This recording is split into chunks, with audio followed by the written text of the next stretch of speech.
Hello and welcome to Talk Spooky to Me, the Ghost Story Guys mail show. I'm Brennan Storr. I'm Paul Bestel. And this is our opportunity to hear from you, our audience. Paul Damien Bestel. Congratulations, my friend. You have some exciting news. Yeah. I'm on the speaker list for the upcoming inaugural Strange Days Festival, which is going to be held at the beginning of September here in the UK. And our headline speaker is the one, the only, the king of anybody who's a bit weird and nerdy, Brian Blessed. Yes, hence my amazing imitation there, folks. That's what that was. It wasn't just me having a stroke, but that is so fucking cool, man. That is just the best. You surprised me with that at the beginning of the call. You sent me a message, but I missed it earlier today, and that's just the coolest thing. Yeah, it's amazing. It's quite weird because I'm sure I've mentioned this before, but 40 years ago, I was in the same room as him doing something else. So it's a bit like it's come full circle. Oh, no kidding. I don't know. Yeah, I don't think you've ever mentioned that. He did this kind of documentary series because he grew up in Barnsley, on the other side of Barnsley from where I'm from. He's from Mexborough originally, strangely enough, which is where Paul Sinclair's from. And he did this kind of documentary about going around his local area and things. And he organised this big sing. So all the local kids from my high school went, and we all knew who he was because he was both Blackadder's dad in Blackadder Series 1, and also he's the King of the Hawkmen in Flash Gordon. So, in 1986, he's like, wow. And he's from Barnsley. We're all like, whoa, look at that.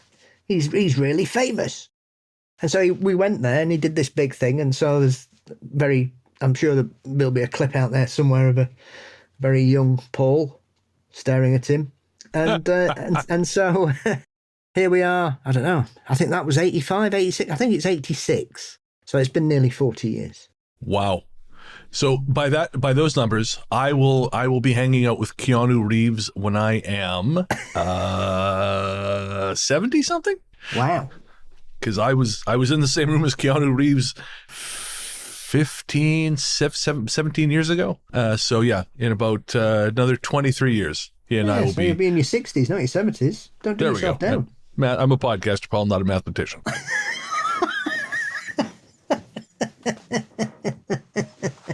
There, he'll be there, filming Point Break 3. Exactly. Yeah, I'll tell you, based on the news I saw today, we won't be filming 48 Ronin. I don't know if you saw that news. The director of that film's just been indicted. No.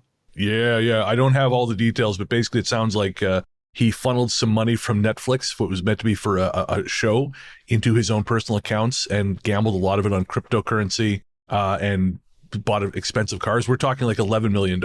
It's very funny. Very funny stuff. I think that's a very underrated film, 47 Ronin. I agree. Yeah. I think it fell into the unfortunate trap of, in the end, it cost too much money. And there's just no way a weird movie like that was going to make it back. But I know it's a pretty solid movie. Yeah, I did not expect it to go the way it does, because I just thought it was just going to be a standard, pretty normal Shogun film. I did not expect it to involve lots of Japanese mythology in it. Yes. So, yes. So there are tentative discussions that he might be coming on the show. No kidding. And obviously, because he's obsessed with the Yeti. I did not know that, but that explains why he's talking about Bigfoot. So, yeah, he used to. I don't know if he still does. He used to hold the world record for the highest non-aided ascent of Everest. Oh, no kidding. Well, funny enough, I'm actually listening to his autobiography right now, and he tells a great story about a wayward turd on Everest, which is not a phrase I ever thought I would use, but it's so. Of course, he narrates it, and it's very, very good. Yeah, he climbed with no oxygen. I mean, if anyone could do it, I believe it'd be Brian Blessed. Absolutely. There's not much he can do. Are tickets available now in case folks want to pick some up? Yes. Yeah. So it's £100 for the whole weekend. Okay. And if you go to the Strange Days website, all the details, booking forms, lineups, and additional information, directions, everything's on there. The URL for Strange Days is not simple for some reason. Yes, very convoluted. It is, yes. So I am going to put a link in the show notes. But if you folks want to go check out what they are advertising as the most extraordinary weekend of your life. And I guarantee you, with Paul Bestel and Brian Blessed in the same fucking place, that is a true statement.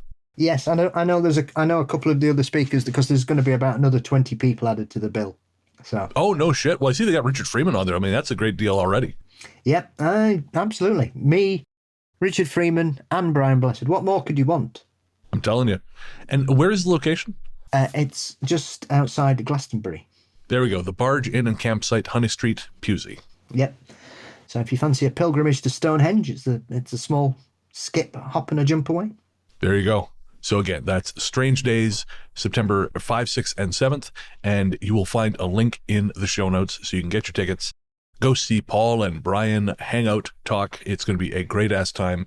In a perfect world, I will also be there. We will see what happens. Money is very uncertain right now because of certain events happening in the world that we're not going to talk about on the Ghost Show, but you all know what the fuck I'm talking about. Have you thought about importing eggs? I think it'd be exporting for me. It's probably, and actually, people have tried. They've been seizing them at the border. I've read about this. Well, for me, I have nothing so grand, although I have kind of an amusing Randonautica story. So just before we get to the listener mail, of course, as I've mentioned before, I've been experimenting with Randonautica again. And there were two locations that came up that were interesting for different reasons. The first, the prompt was mystery. And now there is a house there is an electrical station disguised as a house in my neighborhood. And I happened to find it last year when I was walking around. I didn't actually live in the neighborhood yet. I was just out for a stroll. And so that became the inspiration for the Fear Daily Stories substation. And so the other night I punched in mystery, followed the prompt, let the map take me there. And sure enough, it brought me right to that house, which I thought was kind of cool. So then I thought, let's take another run at this. So I did it again. Took me to another house. A number of blocks away, not too far away, maybe a 5-minute drive away, 7-minute drive away. And I drove past this house, and it is a fairly unremarkable, I want to say bungalow, white, got a porch out front. It was nighttime when I drove past, but there was no activity, and it had a very still vibe to it. And it didn't feel great.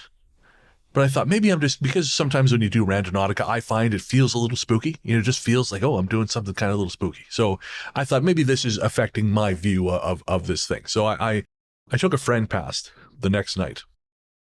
And as we approached it, my friend said, oh, is it that one over there with the lights on? And I said, no. It's the one across the street. And they said, shit. I said, what? They said, no. They said, I kind of figured. I was just hoping I was wrong. Because they said that place feels fucking terrible. And so I slowed down a bit as we drove past it. And then I realized it wasn't that there were no lights on, because I saw orange light in the top corner of the window. They have painted over the windows from inside. And as you and I both know, Paul, when someone paints over the windows from inside, good things are happening within those walls. I can't say I've not been in a building like that in the past. Yeah, that's it. Yeah. More than once. And they were doing very cool, legit, and not at all sketchy things in there. I had a great time. I bet you did. And considering the what's the word I'm looking for, reputation of London for such things, I think there's probably people having a great time in there as well. But not me, and so I will not be going there anymore. All right. Well, we are not here to talk about the trap houses I find while driving around London, Ontario of a night. Shucks. I know. There's probably enough we could do a whole show about it, but we won't. Instead, we're here to answer listener mail. Our courteous and efficient staff is on call 24 hours a day to serve all your supernatural elimination needs. We're ready to believe you. All right. First up, we have a comment from YouTube. This was on one of our shorts where we talked about a haunting in Toronto's Chinatown. This was an episode from, gotta be 2023, I think, Paul. Yeah. The comment is from user Dragon. Dragon says, this is not about a ghost story, but about trying to piece together a childhood memory of a mall I cannot identify. Chinatown, Toronto, or another place in the GTA. I assume Chinatown because it is a section of a mall of some sort in the 90s. And I remember walking past a corridor where you have windows and you're able to see parking lots and another store building separate to the one I'm in. When you approach this section, it's like a two-way split with a small, narrow window, or not, in the center of the split in the path. The right leads to a mall exit with double doors. The left goes further down along the sides of the mall with many windows. The key detail in my memory of a child was when I walked down the left path and looked out the window, seeing the blind spot beside that wall next to the double door exit. A figure was standing there, short stature, in a red dress that I have a memory of looking Chinese, but I don't know. I searched online and found nothing of the location, plus the memories of said mall is a big mystery, since I remember other childhood memories of malls in Toronto.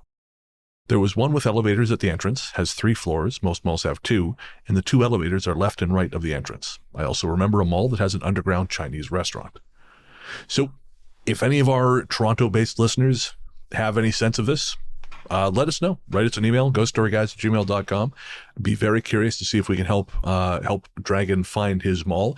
I got to tell you, I'm sure it's a totally normal thing, but it sounds like very like nightmare liminal dream space kind of deal. It seems, I don't know, when I saw that, it just reminded me of Blade Runner for some reason. Interesting. Okay, yeah, there you go. And it reminded me of a mall, and I've talked about this before. There's a mall that at least one listener and I have dreamed of in common. This sort of strange, 2 or 3 story mall with some of the same shops that we both kind of remember looking the same. I don't know. But if anyone out there in our audience, again, from Toronto or nearby, if this sounds familiar to you, let us know. We'd love to put this to rest for Dragon on YouTube. Got to say, Paul, I love some shopping malls. Like I kind of have a thing for that. It's a very specific range of mall, because there's a mall here called Masonville, which reminds me of Metrotown Mall in Surrey. I think it's Surrey, Burnaby rather, maybe. I don't know. Anyway, it's somewhere in Vancouver. But I cannot stand them because it feels like you're a retail themed submarine.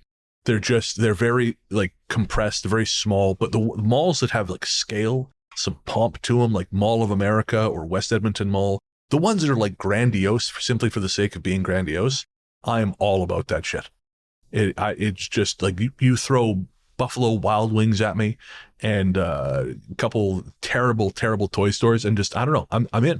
I'm not even buying anything. I just like wandering around. Because one day when society collapses, I'm going to remember the great malls and I'm going to be like, fuck, remember those days? Those were good days. You could eat all the buffalo wings you wanted, and the only limit was your heart. And like literally before it would explode. I've still got my Bugs Bunny glass tankard that I bought from one of my very rare visits to our local mall. Well, some call it a mall, I call it consumerist hell. And that's nearly 30 years old, that glass. Wow. But I love Bugs. He's pretty great. I actually went and saw the new Looney Tunes movie, The Day the Earth Blew Up, I think it's called. It's fun. It's a lot of fun. No bugs, sadly. It's Daffy and Porky, but still, it's a lot of fun. Folks, if it's still playing in cinemas, when you hear this and you're a Looney Tunes fan, go check it out. You will not be disappointed. It's a solid night at the movies with some 2D animation clearly made by people who love the Looney Tunes.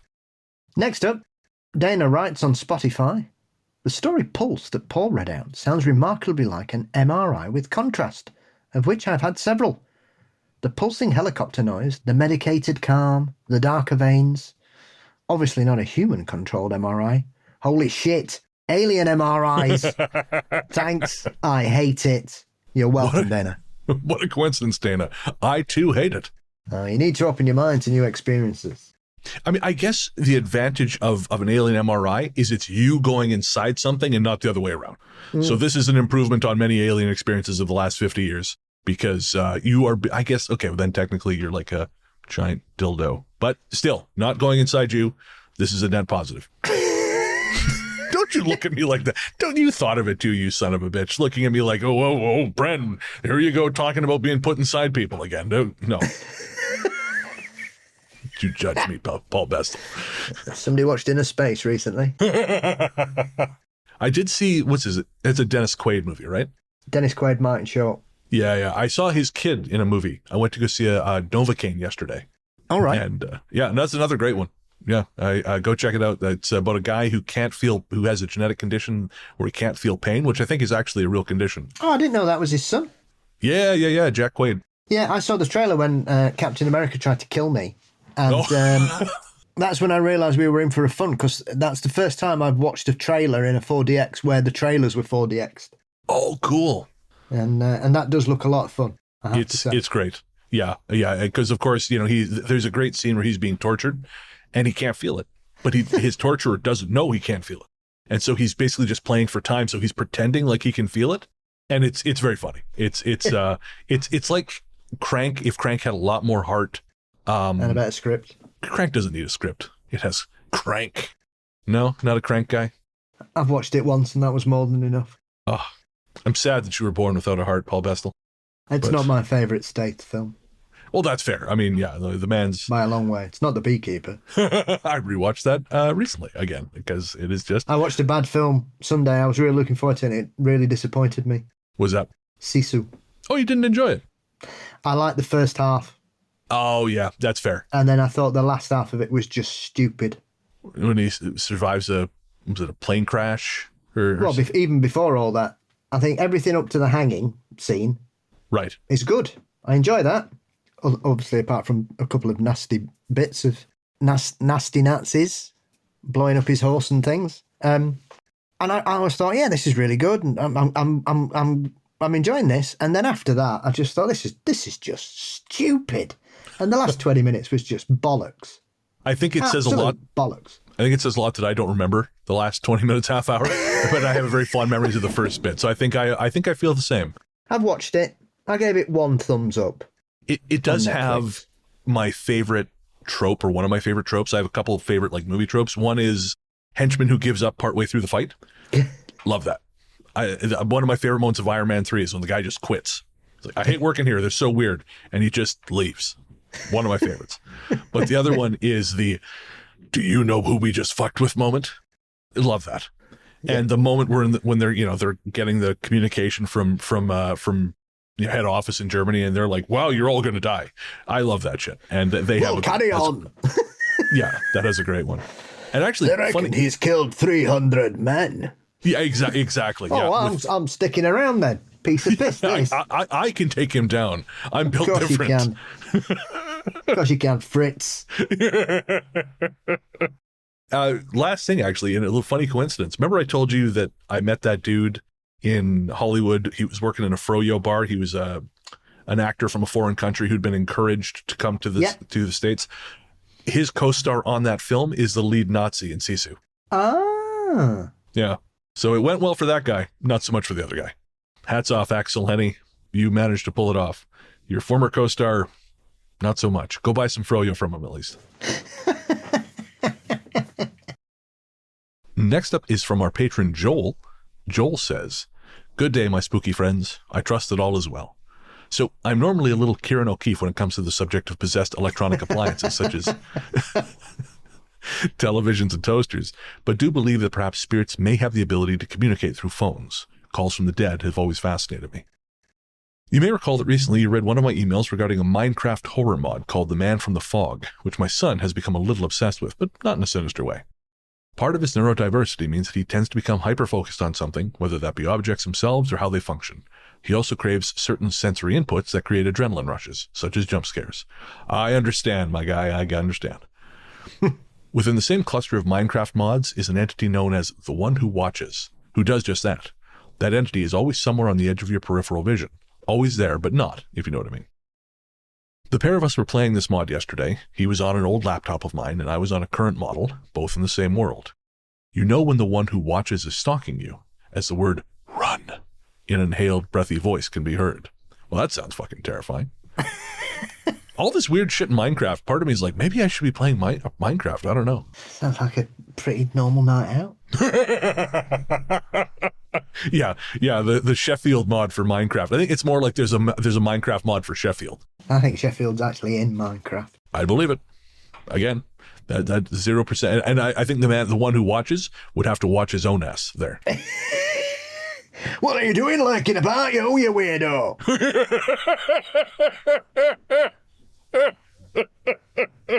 One of them perverts. What's wrong with it? Get this center worm. Go on, sling your hook. Get off. Weird bugger. So there we go. That would just stop the email right there. I don't know. I can't top that. That's the end. Now we're going to play music. Tracy Barnett's back. So Joel goes on. My son's bedtime arrived, so we closed the game and logged off before shutting down both laptops and closed the lids. He went upstairs and I was watching television. About 20 minutes after the laptops were shut down, I suddenly heard the word "run" in a breathy voice come from the other side of the room where my old laptop was. The power light was blinking white, but the lid was still closed. This was followed by the sound of a YouTube video clip being played. The subject of this video clip being, yes, you guessed it, the one who watches. Now, as far as I know, if the computer has been shut down and the lid shut, it should not be possible for a YouTube clip to play. I know that at some point during the evening, my son had been watching a YouTube clip about the mod, but this had already been closed prior to the game being played. I'm not sure how I feel about this. Was this just a glitch? It seems very strange that there was a delay between the laptop being shut down, the word "run," and then said YouTube clip. Weird. Take care, guys. And Joel, honestly, this is just, I don't think you're dealing with anything spooky. This is an old laptop thing. I have an old Dell that does this. Actually, every one of my old Dell laptops does this, and I think it's just a laptop thing. For some reason, they will just turn on. So if you were watching something, and like I know it's insane. The lid will be closed, but you'll hear the hard drive spin up. I've been sitting here working on computer stuff, and I'll hear this coming from the living room, and I think, oh, good, so the aliens are here. That's cool. Time for my MRI. And now who's a dildo? Okay, that's a possible episode title as well. But but yeah, it turns out to be the laptop has just turned itself on, and whatever was playing when you closed it, it just starts playing again, like as if you'd open the screen. So I don't worry. I don't think the man who watches is also haunting your house. I think your old laptop is starting to do the shit that every single one of my old laptops has been doing. Okay. Wink. Yeah, it turns out we all just have haunted ass laptops. I actually had an old boss. It wasn't. I don't think this is a laptop's fault. I think this is her fault. But she would have technical problems that no one else has. Like, she could fuck something up without trying to. She could fuck something up in a way that I think should otherwise take like a magical hex. And there was one laptop she had. And we had some tech savvy guys on staff. They could not figure out what she had done or how to fix it. So we had to send it back to the factory. The truck carrying the laptop crashed and caught fire. They had to write a claim off against it because the whole truck was destroyed along with everything in it.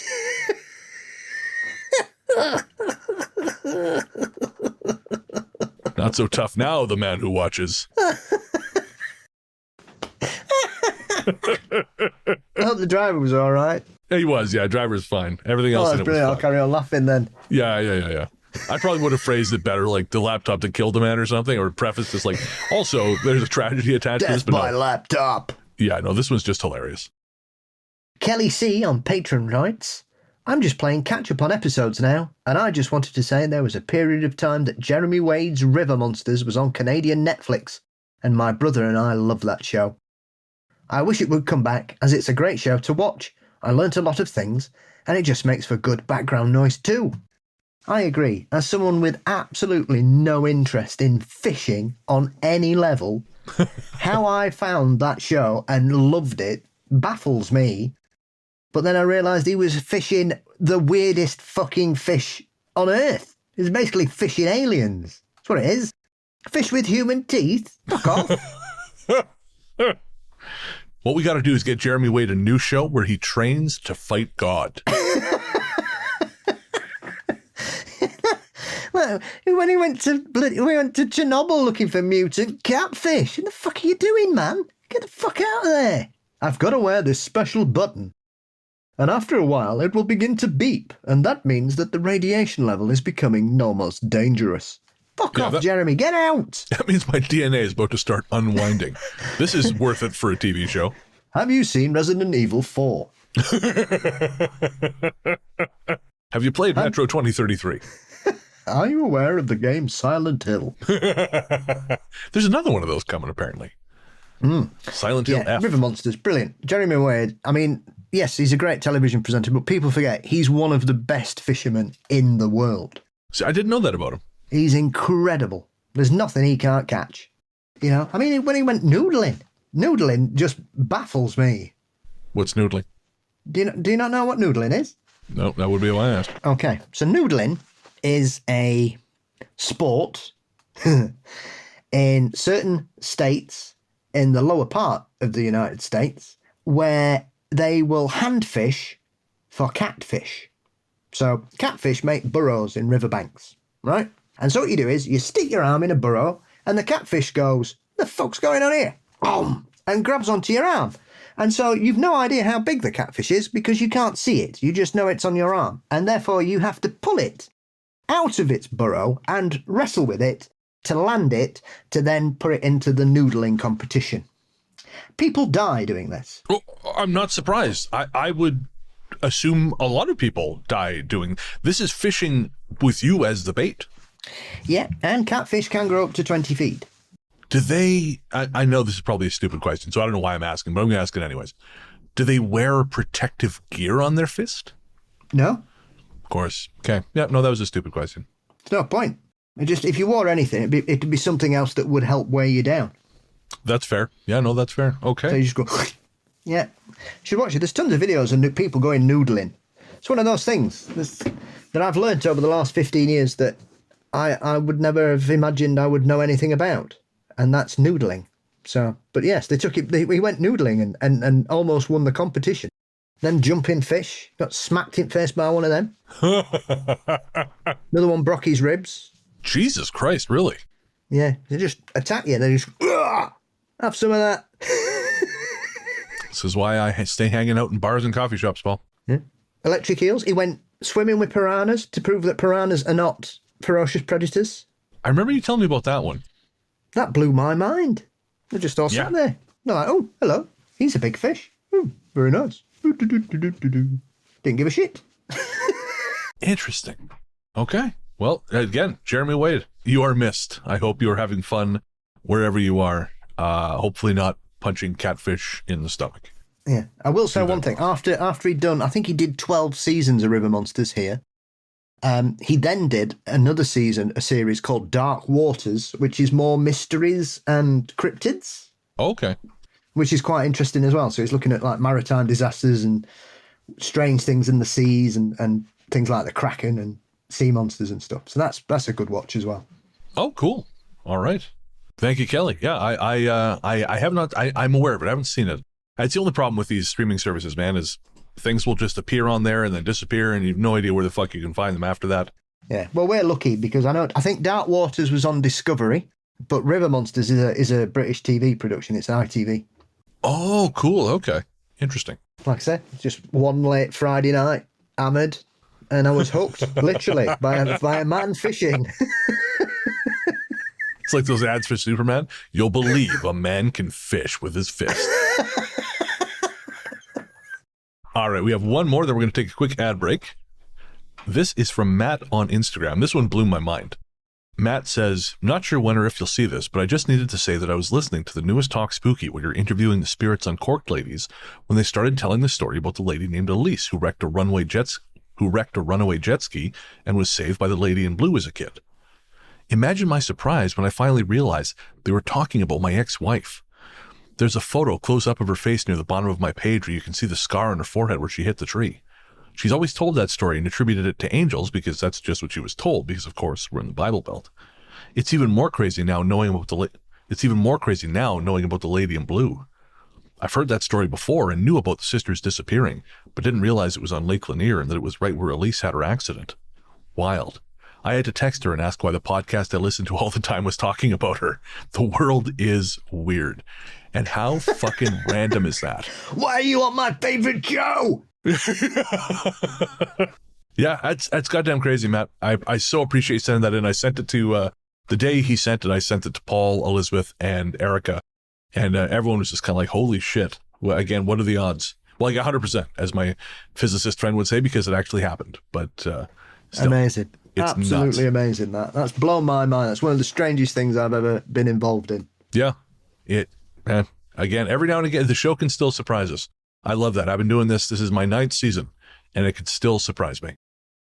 Speaking of surprises, who knows what manner of consumer nonsense awaits for us in the ad break.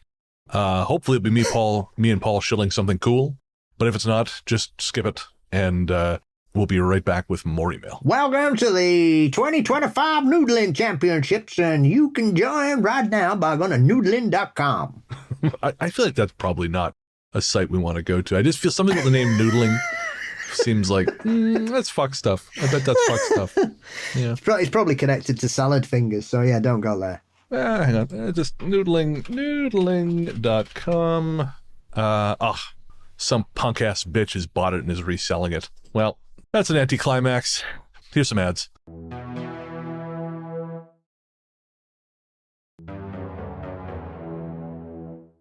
All right, we are back from the throes of disappointment. And there was a, speaking of the Talk Spook, the most recent Talk Spooky, there was a lot of spider chatter on that show. And so it has produced some pretty funny responses from some folks. So Pen Freak via Spotify says, I will defend Erica too.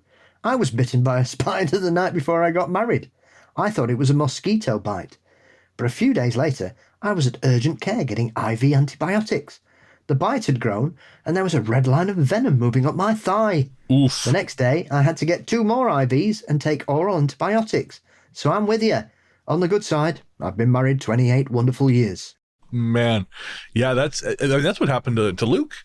He was in Texas last year, I think it was, or late 2023. He did not understand that walking through tall grass in I think he had shorts on is unadvisable, and he was bitten by a brown recluse, but he didn't realize it at the time. And then he got home, and brown recluse bites, they suck. They suck real bad. And if you want more details, listen to the Luke lore from around that time. I'm not sure what episode it was, but you can find it. He goes into a little more detail about that. Actually, I think the episode's called A Little Spider Therapy, now that I think about it. And yeah, it's a bad time. I remember watching a documentary years ago about a family that lived somewhere, might have been Texas, and during the duration of their stay in this particular house, I think they had caught and killed 30,000 recluses. And they were saying nobody knows where they're coming from. We don't know where they're coming from. We can't sell the house. We're trapped. And they had all these jars, just jars and jars of these dead recluse spiders in some kind of liquid. Like See, I'd be doing a William Wallace and posting them at every entry point to the house as just like, this is a warning to the other spiders. And they were just dropping out the ceiling and shit. My literal nightmare. I mean, I'm not trying to be blasé. Spiders, I don't have arachnophobia. I wouldn't be there. No, I've held a tarantula in my hand. I can handle a little bit of spider action, but 30,000 brown, no, that is a nightmare. Peter Parker wouldn't live there. Jesus Christ. Oh my God, that's terrifying. And further to that, we have a message from Ella on Patreon who said, such a good conversation. Erica wouldn't want to come to Australia. Caught a big black spider eating another spider next to my laundry door yesterday. And April said, I'm not sure if that's a case of spider saving you from a worse spider or spider cannibalizing others to become mega spider. And I'm telling you right now, Erica and Ella and April, that is mega spider. That's what that is. There's no two ways about it.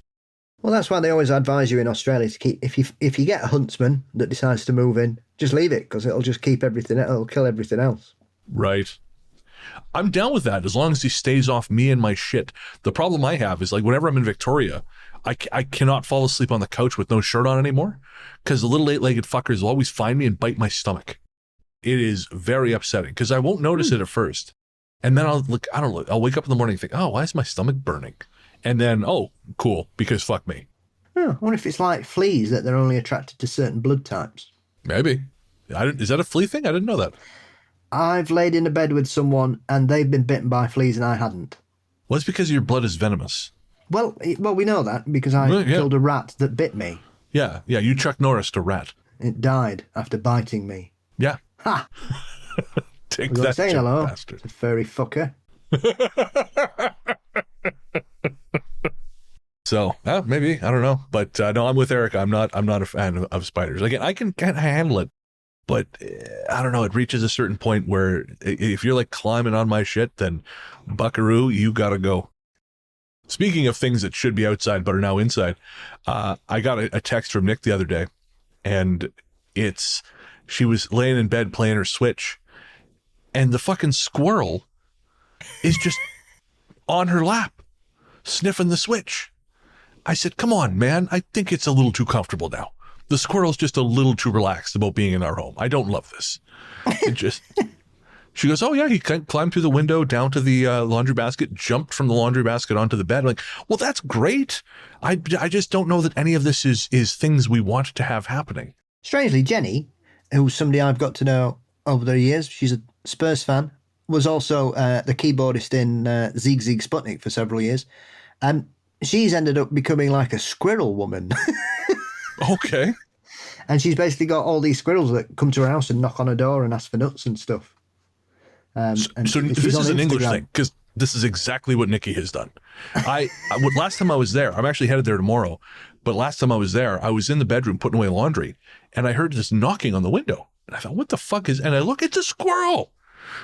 And he just looks like, oi, let us in. What is happening here? And I joke, like she's become Snow White. Yeah, there's one little bastard around here keeps digging up my flowers and leaving his nuts. Paul versus Squirrel, coming to a theater near you. Talking of strange furry things, Audrey August on Spotify says, I love James Herbert. I read The Rats when I was 11 and had nightmares for weeks. Lol.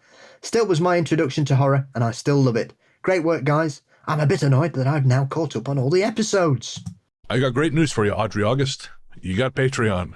$5 a month. There is so much shit to catch up on. It'll keep you going for another year. Yeah. Yes, and you were 2 years older than I when I read The Rats. So, get a grip. I was 9 and I shit myself. 11, I'd have been fine. And see, he came up totally fine. Totally normal. Absolutely. There's nothing better than reading scenes about people being eaten by giant rats on a date in a cinema. Again, I read it when I was, I don't know, a child, a single-digit aged child. And look, again, I came out totally normal. I'm not a podcaster all the time. It was the first book I had to stop reading for a bit. Really? Yeah. See, I read The Rats. And then I think I was 15 when I read it. And it was the first book I had to stop reading for a bit. Wow. I didn't like the whole concept of it being your worst nightmare, I think really resonated with me. It's just appearing like being on a podcast with a Canadian guy. I don't know, weird. I don't know. I don't even know what a podcast is at this point in my life, but 15-year-old me, it was going to school. Yeah, that's fair. Right? 15-year-old me was too. Day out. Crap. Yeah. Meanwhile, my classmates all thought I was some kind of weird drug dealer, apparently, as I've learned recently. So that's fun. I didn't really care. I was off my tits anyway in the last year. Yeah, I didn't start doing anything until after I graduated. Oh, I did everything in the last year, apart from go to school. So, thank you, Audrey August. I got to pick up some Herbert stuff. I grabbed someone in my left a copy of Clive Barker's Hellbound Heart downstairs in the common room, so I grabbed that. But I haven't yet to read any Herbert, so I'm gonna have to do that. His early stuff, he's very full on, because obviously we had this big explosion in Britain in the 70s of kind of like these naturally based killers. So you'd have like rats, slugs, and all that kind of. Sean Hudson and James Herbert were obviously. I mean, Herbert was the guy that did the rats. Was basically the one that opened the door, essentially, and that's why. Oh, okay. You know, everything followed after that. But by the time he gets to the late 70s, he's really gone into some kind of metaphysical, paranormal, brooding darkness in some of his books. Like Moon and The Dark. The Dark is basically that there is something that you can't see what it is because you think it's night. And it's just killing people. Texan. And, you know. And then he goes a bit nuts in the 80s, talking about, you know, fairies and magic and ghosts. He was so good. It's such a shame. 'Tis. Well, check out the works of James Herbert, folks. Get them from your local library while you still can. Next up is from Angela McLaughlin 4918 on YouTube. Angela says, happy to report that the teens are rediscovering Monty Python. I think as head chaperone, I caused a large portion of the local marching band to quote the Holy Grail. You are doing the Lord's work, Angela. Thank you very much. Oh, that's brilliant. Honestly, I think the generation that found Skibbity Toilet, I figured like those guys will appreciate the random humor of Monty Python. It's got all the things they like. None of the shit makes sense. They're shouting all the time. It's perfect. They're making funny voices. It's the original brain rot, and I love it. Yeah. It's also quite dark in places, Monty Python, which a lot of people forget. Yes. I like the scene about the milk. Every idol plays the milkman, and he goes around and I forgot her name. Sheila. Is it Sheila Stenway? Who was the sixth cog in the wheel? She was the woman in everything. She's in all the films and all the series. So she's in this like sexy negligee. And he's, oh, come on up these stairs. You just go and wait in there. And he walks in, and there's like seven skeletons of milkmen in the room. On that note, we had more email, but we are out of time. We have to do our live show for our patrons here in a few minutes. So Jeremy Wade's fault. It is Jeremy Wade's fault. Bless you, you river fishing legend. So thank you to everyone who wrote in, who left comments on YouTube, Spotify. We tried to hit more of those spots this time around. Instagram, we very, very much appreciate it, but we love reading your emails. And we have, again, a number of them lined up for our next Talk Spooky. If you have a question or comment you would like us to read out, shoot it to ghoststoryguys@gmail.com. Again, that's ghoststoryguys@gmail.com. Patrons always get first crack at this stuff. So if you want to sign up there, head to patreon.com/ghoststoryguys. And that's patreon.com/ghoststoryguys. You'll get access to the live stream that we're about to do here in a few minutes. Paul, my friend, where can everyone find you online? You can find Mysteries and Monsters across most social media platforms and all podcast sites. Fabulous. I'm Largely the Truth on Instagram, Threads, Blue Sky, and Letterboxd. And you can find my horror fiction show, Fear Daily, everywhere fine podcasts live. And as always, we like to end Talk Spooky with a tune, and we are taking it right back to, if not the start, very close to the start with this episode, with our returning guest, Tracy Barnett, with her latest single, Somewhere in the Middle. And Tracy, as always, has included a little bit of the inspiration for the song. And I do love reading this because I think it's important for people to know that art just doesn't come out of nowhere. It comes out of personal experience. Tracy says, it was inspired by a major shift in my relationship with my music career since COVID. Prior to that, I had it in my stupid brain that I had to make my music successful, whatever that means, to finally feel valuable as a person. In 2020, I had a new horse come into my life, and being from a racing background, he had some pretty deep-seated trust issues. The day he chose to approach me in the paddock, as opposed to me having to wait it out to be able to catch him, something shifted. I know this sounds corny and shit, but honestly, I felt this epiphany, like, holy shit, could I have value as a person? This beautiful horse has chosen to give me something he holds high above anything else, that which has helped him survive this shitty world, his trust. And therefore, he must think I'm worthy of that. And therefore, could it be that I do have value? That I'm okay as a person? Have a right to exist just because of this? Even if my music is shit or not, and it's not. Successful or not, it doesn't matter. And I like sharing music. And if I like sharing music, it's totally okay to do that without any further need to justify the right to do that. And she says, I could go on and on with the internal dialogue I'm still sifting through, but this song is the joyous result of trying to give myself permission to just enjoy life. Not justify my existence and aim for bigger things. Just be. I tell you, I love the normal everyday shit most people would think was boring. Home life makes me so happy. Fuck touring relentlessly, missing my family, trying to make it.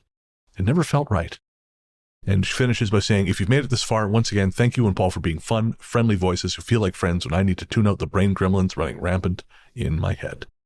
And I tell you, Tracy, today has been a fighting brain gremlins kind of day, as Paul knows. He and I were chatting prior to coming on air, so I very much understand. And we're honored that you share your music with us. We love it, and I know our audience does too. So please keep doing that. And yeah, man, the joy, if you don't have the joy in creation, nothing else matters. And if people try to take that from you by saying it's not popular enough or whatever the fuck that means, fuck them. You know, keep doing what makes you happy. Keep doing what brings you joy, and it will bring other people joy just by extension. So again, this is Tracy Barnett. The song is Somewhere in the Middle.